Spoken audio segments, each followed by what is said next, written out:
Lakas naman ang apoy yan, tay. Para madali. Grabe talaga, no? Ang bilis nga talaga maluto yan. Pagka pain-in na lang, bawasan ko na yung apoy. Yan si tatay, nag-iisa lang dito. Walang kasama. Wala. Silang papunta na sa atin ang puso. Yun.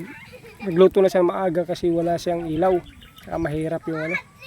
Mahirap kasi magluto ka madilim. Mahina naman yung ano. May ilaw ako pero yung power bank.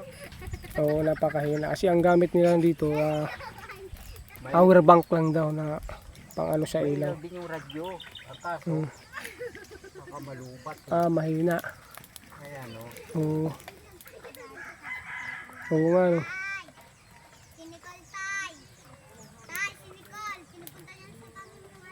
Ayan May yun. kakabitan ng bubilya dito. Nandun sa solar. Kaso wala pang bubilya. Tsaga na muna. Hagahan na lang ang pagkain. Kaya na pagkain, ano. Oo. Grabe, ano.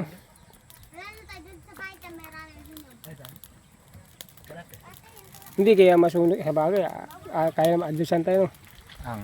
Yung pagluto, no, hindi naman masunog. Hindi pa naman kumukulo eh. Hindi naman masusunog yan pag kumukulo. Brad, sarap na sarap ka ngayon pero pagka nagsabay-sabay na yan, maasim na. Hindi mo na malaman kung saan ka pupulot eh. Bigyan ako ng alcohol. Oo. Doon yan, naggaling kami doon, akit kami kay Mangga. Oo, kasi Mga May at saka June. pinapaputi. Tapos ang kapal niyan. Sus, wala mo katuwang. Tapos ang isa namang ano, Na lang sa agianan. yung ang Mangjan Minggo naman, grabing langgam, dami. Yung apple. Hindi yung apple wala langgam. Yung Jan Minggo, kanaming langgam. Hindi kaya akitin. Baba ko eh, sabi ko. So pag nagbungahan yun doon, so, pagkakapal. Awiin mo na sa daanan mo yung mga nangahinog na, nangabulok na ng bunga ng mangga. Doon, kilanong jaming doon. Ang hangin, amoy ko na, nalata na mangga. Din. Ang tumawag si Balay na kapatid, Balay din. Tumawag kasi yung ano kasi yung paabot ko lang yung ano.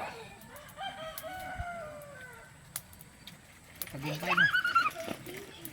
Good news. Paabot sila ng mga 3 minutes. Ay, yung project doon, Brad, tuloy. Wala pa. Pinasa ko na kuya.